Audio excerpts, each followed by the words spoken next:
Hello, everyone, and welcome back to another episode of the Lunatics Radio Hour podcast. My name is Abby Branker. I'm sitting here with Alan Kudan. Hello. And last week, we talked about physical masks from history, from plague doctor masks to carnival and death masks. This week, we're getting into the folklore associated with masks from different cultures, the psychology of masks, and how they eventually translated to horror. First, let's start with our sources. There's an article from theknow.com introducing the world of no masks, a Minneapolis Institute of Art article on African masks and masquerade. Oh, thank goodness, because I feel like Africa is like the hub of masks in the world. Yeah. And I know nothing about it. We're going to get into it. A Thorn and Vine article, Krampus in the Alps. A paper from Shorehaven Behavioral Health, The Curious and Fascinating Psychology of Wearing Masks. And, in this case, a Wikipedia entry on the False Face Society.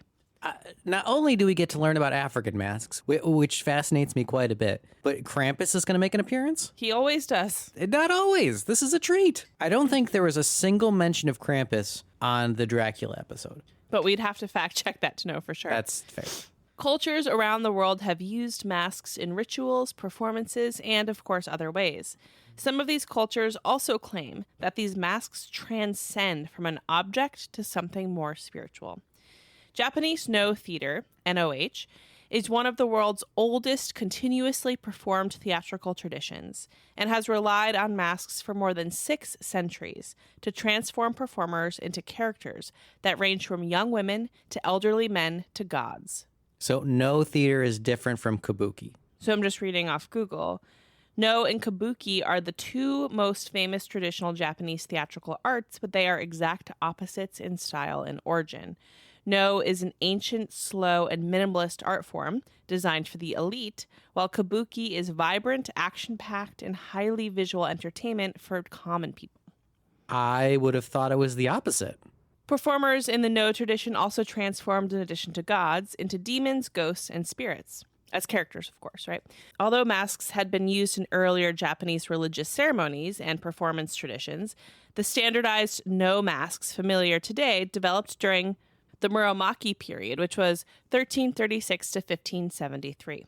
As Noh evolved into a refined dramatic art, the masks gradually became less religious objects and more expensive artistic tools. Now, Noh masks are like a little bit unnerving, so I'm going to show you a picture, Alan. Okay. I'm picturing like an Oni mask.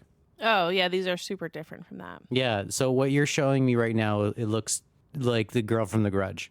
Yeah, they're like, some of them are human looking, and so they're quite... It's like doll face. Yeah, like exactly, like doll face. And then there's others that, for other spirits and things that are more, less like human accurate. Like here's a smattering. It's interesting. It like really resembles just like a Japanese ghost. Yeah. Today, there are more than 200 recognized varieties of Noh masks, all descended from about 60 original types. Unlike many theatrical masks, a Noh mask is intentionally carved with a neutral expression. We talked about this a little bit last week. Rather than displaying a fixed emotion, its appearance changes through the performer's movements. So who was the character from that show you were talking about last week? Hexadecimal? Oh, Hexadecimal from Reboot. Tell us a little bit more about that, because I feel like you showed me a picture after we stopped recording last week, and it was really badass and cool. So Hexadecimal, just as a quick recap, is one of the viruses in the show Reboot. And she doesn't have, well, I guess she does have her own face, but you just never, ever see it. So based off whatever emotion she has, she switches to one of her many different masks, whether she's happy or sad or angry. And so she's just a multi-faced person. Cool.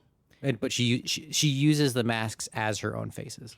Yeah, that's super interesting. So this is like, I guess, a little bit different than that, but it's that the masks are sort of intentionally carved neutrally, and then the performer brings the emotion in other ways. Yeah, that's completely different. By tilting the mask slightly upward, the face can appear joyful, serene, or hopeful. Tilting it downward creates the illusion of sadness, grief, or contemplation. These subtle shifts, combined with carefully controlled body language and movement, allow a single wooden mask to express a remarkable range of emotions without ever changing its carved features. I think about this a lot, actually, because we are so sensitized to the subtle changes in like body language. You're having a conversation when someone does like the slightest eye movement, or like once you get really used to your pet, you know that like the different type of like tail swoosh means this type of thing. Sure. Then you look at like animals that we don't understand or cultures that we don't understand, and we're just like trying to make inferences. But meanwhile, we know that just like these super, super tiny motions have such great meaning, but we're trying to do it with like a coarse adjustment. It makes no sense. It's like such a subtle, intimate knowledge almost. Sure. For no performers, the mask is far more than a costume piece. Actors often describe it as possessing a spiritual presence, and the process of putting one on reflects that belief. Rather than using the ordinary Japanese verb for wearing clothing, performers say they attach or hang the mask, emphasizing that they are becoming the character rather than simply dressing as one. Before each performance, the lead actor spends time alone in a mirrored room, quietly contemplating the mask before placing it on. So it kind of has this like ritualistic, right, practice to it. I wish more people would spend some time contemplating how they come across before going into public. There you go. Many masks are treasured heirlooms that have been handed down through generations of performers and are treated with extraordinary care and reverence. No masks are traditionally carved from Japanese cypress wood and painted by highly skilled artisans, many of whom belong to family lineages that have preserved the craft for centuries. The masks are categorized according to the characters they portray. What? Including young women, elderly figures, noblemen, and warriors, demons, and restless ghosts or spirits. Are you telling me that a Japanese society has taken a mundane thing and like really perfected it over the generations? Absolutely. I don't know that it's mundane, but absolutely. Among the most recognizable is the Hanya mask, depicting a woman transformed into a demon through overwhelming jealousy and rage. Let me show you this mask, Alan. Oh, I've seen this. Yeah, it's famous. Yeah, so these are very recognizable. More than simple props, these masks remain enduring symbols of Japanese theatrical tradition, demonstrating how the slightest movement can transform a still, carved face into one that appears vividly alive. Have you ever been, when you were in Japan, did you get to see any theater? No, I didn't. But we'll go back and we'll see some. I would love to see it. It sounds really fun. Mummers plays are traditional folk performances that have been staged in Britain and Ireland for hundreds of years, particularly during Christmas, New Year's, and other winter festivals.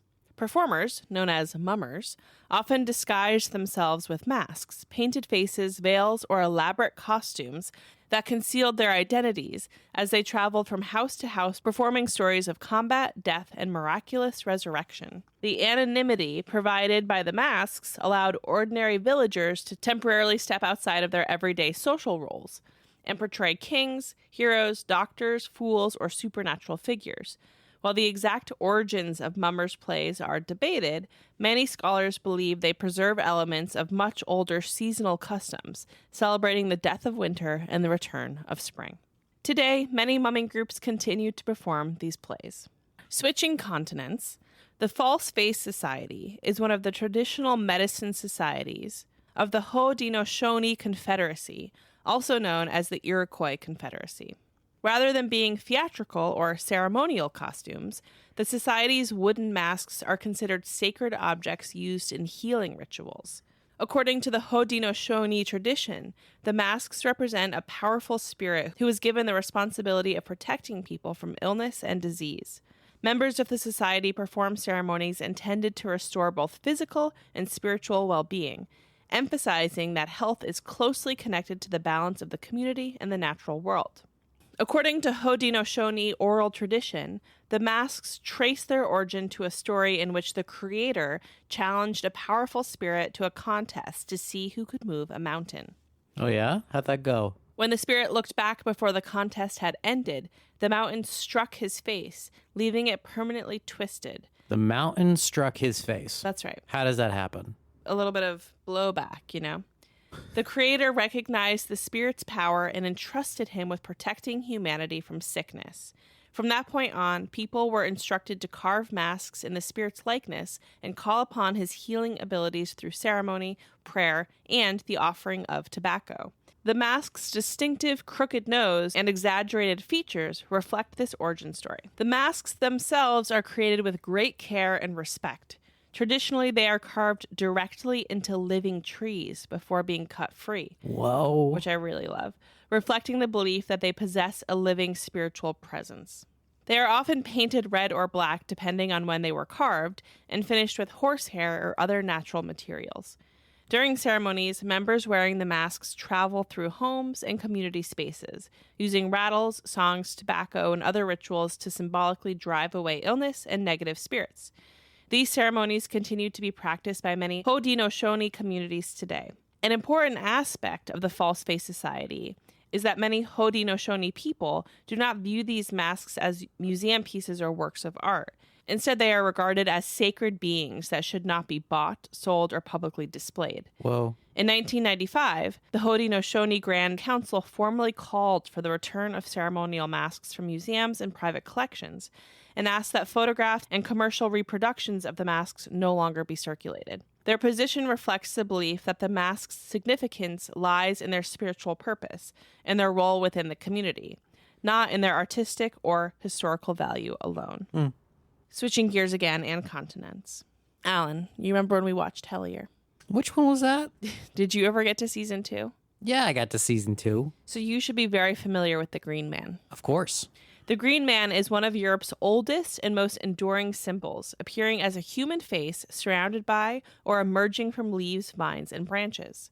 And actually, we have one of these masks. We sure on do. The shelf. Because I played the Green Man in a theatrical production. I think it was just called The Green Man when I was growing up. Although commonly associated with Celtic folklore today, Green Man carvings are more frequently found in medieval churches across England and Europe, where hundreds of depictions were carved into stone during the 11th through the 16th centuries.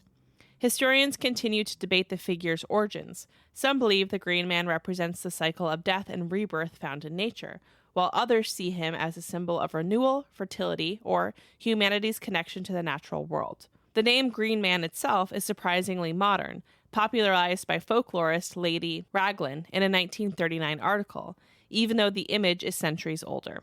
The Green Man also survives as a living mask tradition in many European spring festivals. Participants wear elaborate masks made from fresh leaves, ivy, moss, flowers, and branches, transforming themselves into walking embodiments of nature. These figures often appear during events celebrating the arrival of spring, such as May Day festivals, where they symbolize the return of life after winter. Whether carved into the stone of medieval cathedrals or brought to life through leafy disguises and modern festivals, the Green Man is a powerful reminder of nature's ability to endure.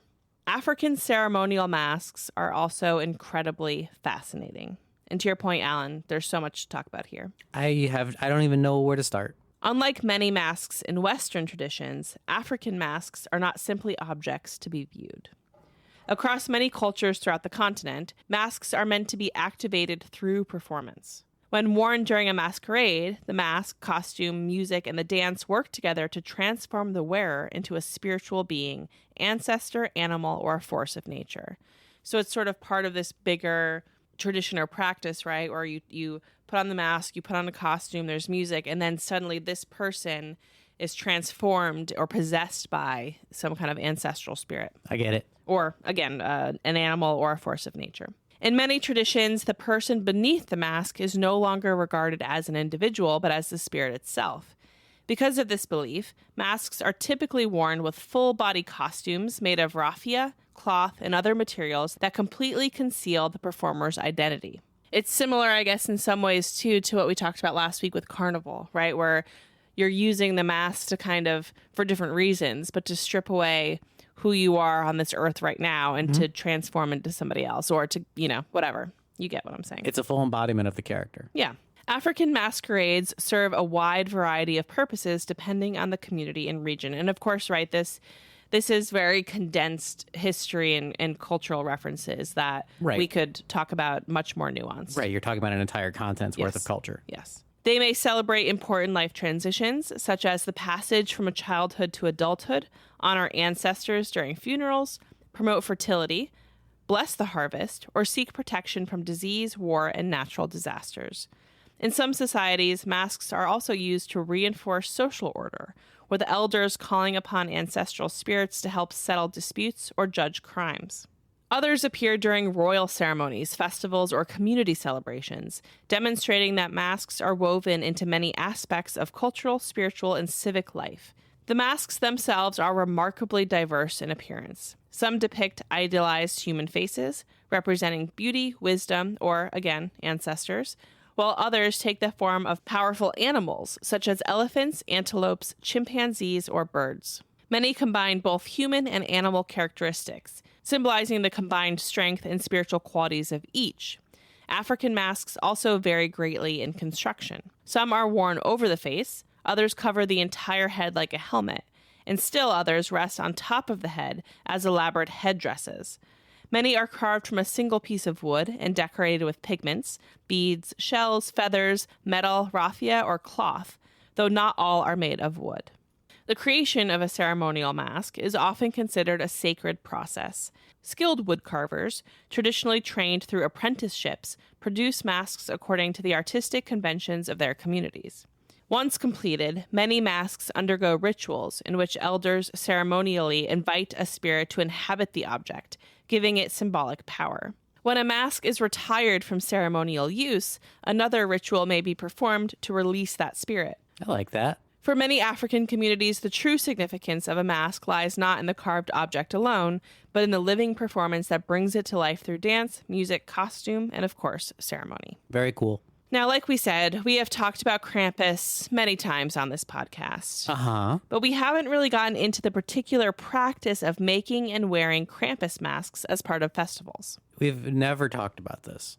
The legend of Krampus has deep roots in the Alpine regions of Europe. So, quick question. Who is Krampus? Why don't you tell us, Alan? Krampus? Krampus is bad Santa. Perfectly done. I could never do Krampus justice, and I know you have a full write-up right in front of you saying exactly who Krampus is. Let me take it from here, Alan. The legend of Krampus has roots in the Alpine regions of Europe, particularly in present-day Austria, southern Germany, and northern Italy.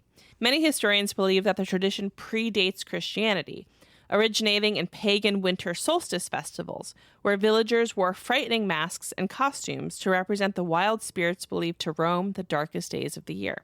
As Christianity spread through the Alps during the Middle Ages, many of these older customs were absorbed into Christian celebrations.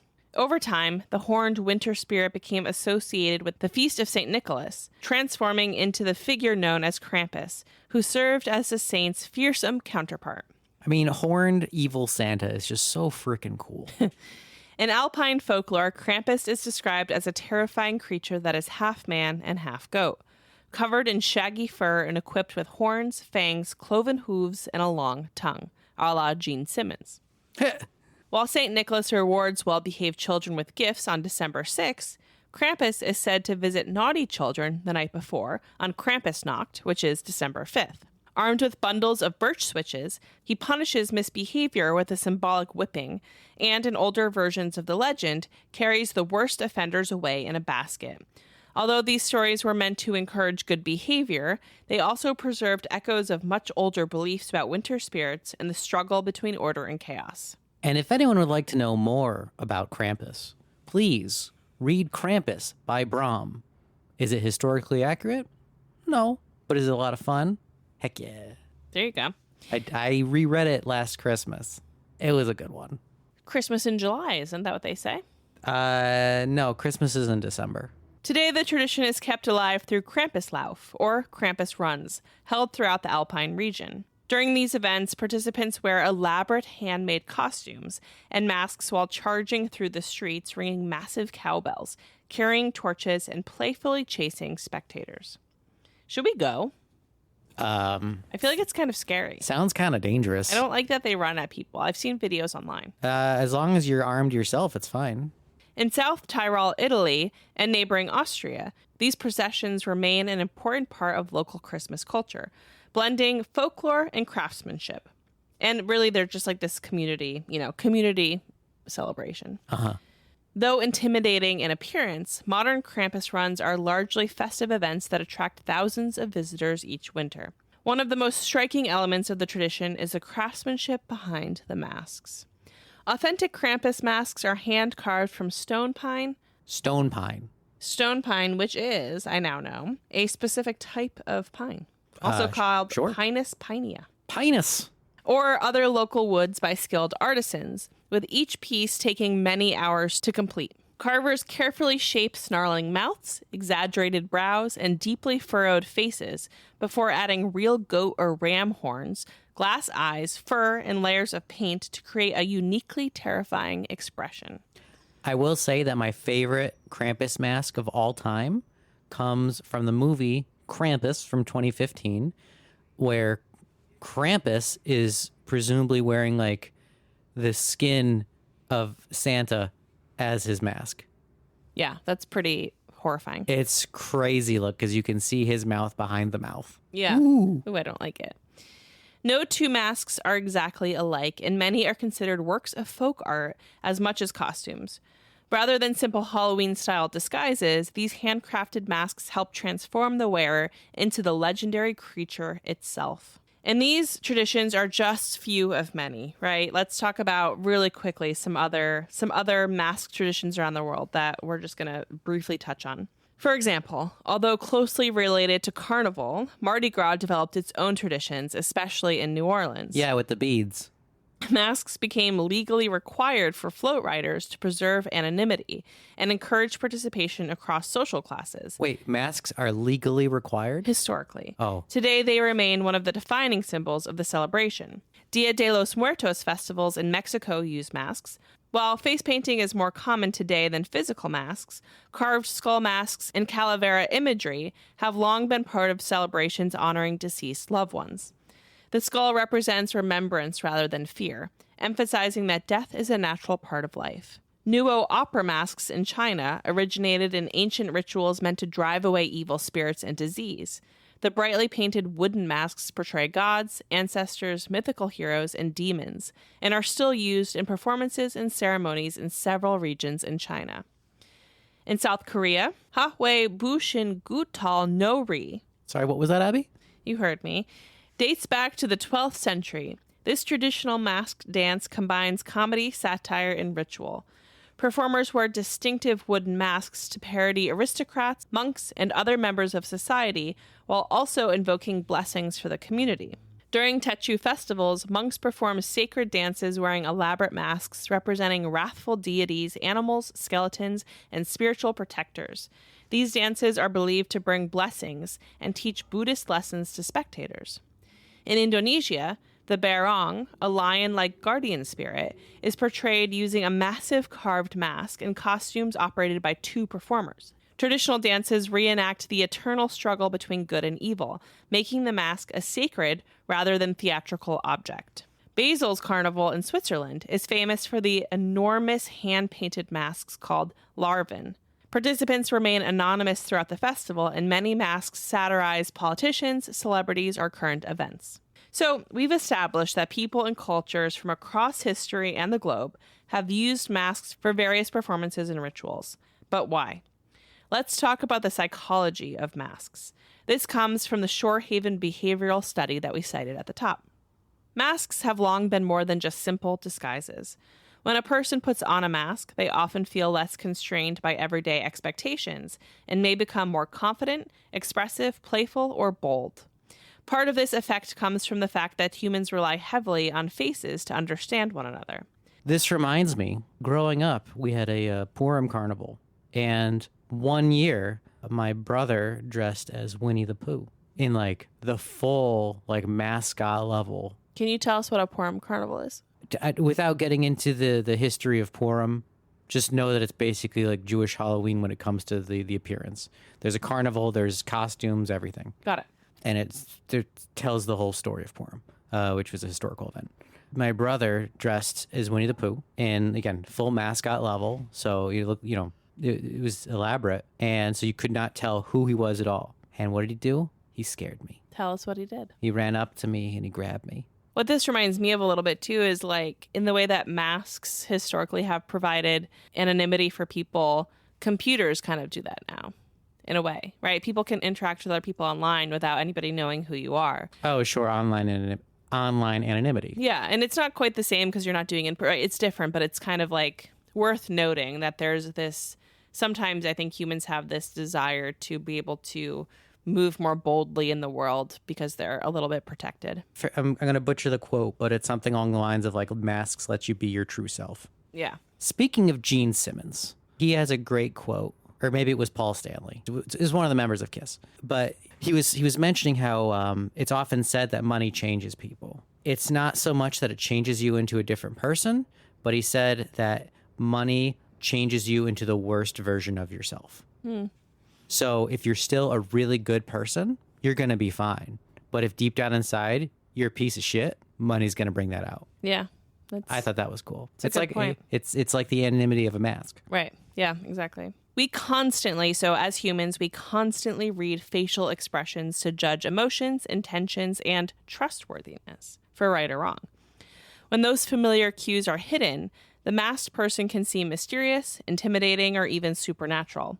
This is one reason masks have been so effective in ceremonies that represent spirits, ancestors, gods, or demons. So just to talk a little bit more about this like layer of anonymity, I think this is a really important part because one, it feels like freedom to people and allows them to get away with things, but two, it also strips away their identity and allows them in these spiritual rituals to transcend or be possessed by something else. You become a blank slate. That's right.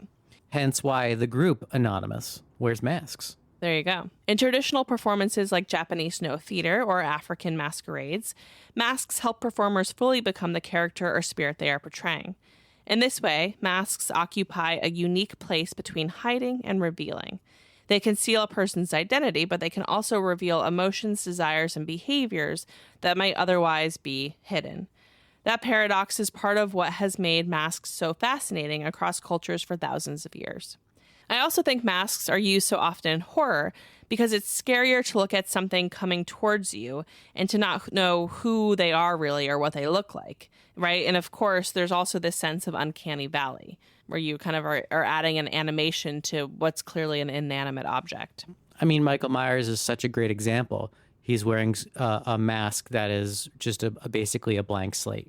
Yeah, we talked about, me and Kate did the episode on puppets earlier this year, and I feel like there's a lot of overlap, too, with, like, puppets and masks in horror. Sure. A mask hides a facial expression that we normally use to judge another person's intentions, which makes the character feel unpredictable and difficult to read. Many horror masks are designed to be almost human, but not quite, with frozen smiles, blank eyes, exaggerated features, or unnatural proportions that trigger a feeling that something is wrong, which is, of course, uncanny valley. Because the mask doesn't change expression, it can seem emotionless and relentless, making the wearer feel less like a person and more like an unstoppable force. Horror filmmakers also use masks to turn a character into a symbol rather than an individual, which is in part why figures like Michael Myers, Jason Voorhees, and Ghostface remain so memorable. The hidden face allows audiences to project their own fears onto the character. Let us not forget Leatherface. Don't worry, I would never. Perhaps the most famous horror mask belongs to Halloween. The pale white mask worn by Michael Myers was originally a cheaply modified Captain Kirk mask modeled after William Shatner. The production team painted it white, widened the eye holes, and messed with the hair, creating one of cinema's most recognizable villains for just a few dollars. Director John Carpenter wanted Michael to appear almost expressionless, like the shape, which is what these refer to, of evil, rather than a man with emotions. The result is unsettling because the mask never reacts, even as the character stalks or kills his victims. Or gets stabbed with a clothes hanger. Truly. The hockey mask worn by Jason Voorhees is another example of a simple object becoming iconic. But Abby, he doesn't start wearing the hockey mask. He didn't wear the mask until Friday the 13th, Part 3. In his earlier appearances, his face was uncovered or hidden with a sack over his head. The hockey mask was borrowed from a goaltender's protective equipment, but audiences immediately connected its blank, battered appearance with the unstoppable killer.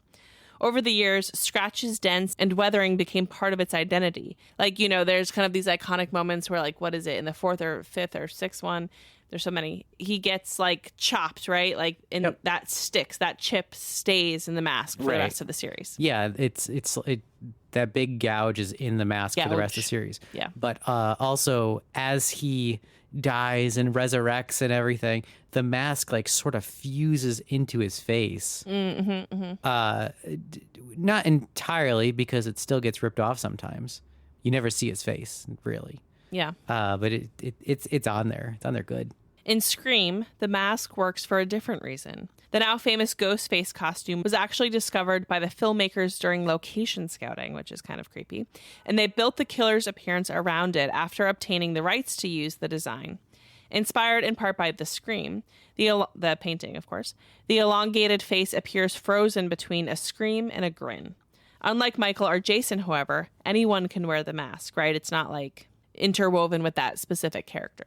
And it does come on and off. Yes. Throughout the franchise, multiple characters have become Ghostface. So this kind of like calls to mind like different ceremonial practices with the masks, right? Where like if you put it on, like it possesses you a little bit, right? Just a little hint of that. It's like the helmet of Dr. Fate. I don't know anything you're saying. Who's Dr. Fate?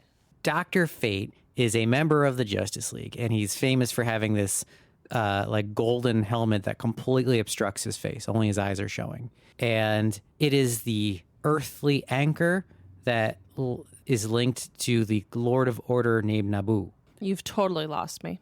Anyways, as soon as someone puts the helmet on, they are basically overtaken by the spirit of Naboo and effectively becomes like the avatar of this unearthly being. That's cool. I like that. And they have lots of powers. Another memorable example is the Texas Chainsaw Massacre, where Leatherface wears masks made from human skin. Rather than hiding his identity, the masks suggest that he has almost no identity of his own. He changes masks depending on the role he is playing, wearing different faces as if he is trying to become someone else. I think it's the most frightening example. It's pretty gross. Whether it's Michael Myers' emotionless stare, Jason's scarred hockey mask, Ghostface's haunting grin, or Leatherface's grotesque disguises. Or Dr. Fate. Or Dr. Fate, thank you. These masks all succeed for the same reason. They hide just enough of the human face to let our imagination fill in the rest. And there's so many, right? There's endless examples of masks in horror, which I think just proves very, very outright like how successful it is as a horror trope. A visible monster can eventually become familiar, but a hidden face keeps us guessing. We can't read its emotions, predict its intentions, or know who might be underneath. That uncertainty taps into one of our oldest fears, not simply the fear of what's chasing us, but the fear of what we cannot truly see. Masks have fascinated humanity for thousands of years because they exist somewhere between concealment and revelation. Across cultures, they have honored the dead, represented gods and spirits, protected communities, marked celebrations, and allowed people to step outside of their everyday identities. In horror, these same qualities take on a darker meaning. A mask hides emotion, obscures intention, and transforms an everyday person into something unfamiliar and certainly unsettling. I would agree with that. Whether worn in an ancient ritual, a religious ceremony, or by a slasher villain on the big screen, masks remind us that what we cannot see is more frightening than what we can see. Perhaps that's why they continue to endure, not just as objects of history or folklore, but as some of the most powerful and recognizable symbols in horror. Also, in My Bloody Valentine, there's the masked miner. Yeah, I mean, again, there's so many examples. He's there's spooky. Endless examples. Yeah, it's a really good one. Well, Alan, that effectively wraps up our 2-part series on the history of masks and horror. That was fun. What's your favorite? Like, what do you think is the most? Obviously, mine is Michael Myers, but like, what do you think is your most iconic horror mask? I don't know if it's... Well, sorry, it is horror if you go into the comics. The movie, however, was far more like adventure and comedy. But that would be The Mask. Oh, yeah. I was kind of waiting for you to bring that up. So in the comic version, which predates the movie significantly, so the lore is always that it's a relic of Loki. Mm-hmm. So the mask is pure chaos, and it brings out the most extreme version of yourself. but it always leads to destruction. So it always leads to self-destruction. So it's like it's a really depressing thing, because like it seemingly lets you do anything, gives you everything that you want, but it's the whole absolute power corrupts absolutely. Right. And just like everyone who goes through the process of inheriting the mask, their life is left in ruin by the end. Yeah, it's a bummer. It is, but it's freaking cool. Like, talk about like one of the most powerful power sets. You basically have, you can do anything. Yeah. There's like no limit on what it can do, as long as the drive is inside you. Yeah, I love that. As always, thank you so much for being here. Stay safe, stay spooky, and we'll talk to you soon. Bye. Bye.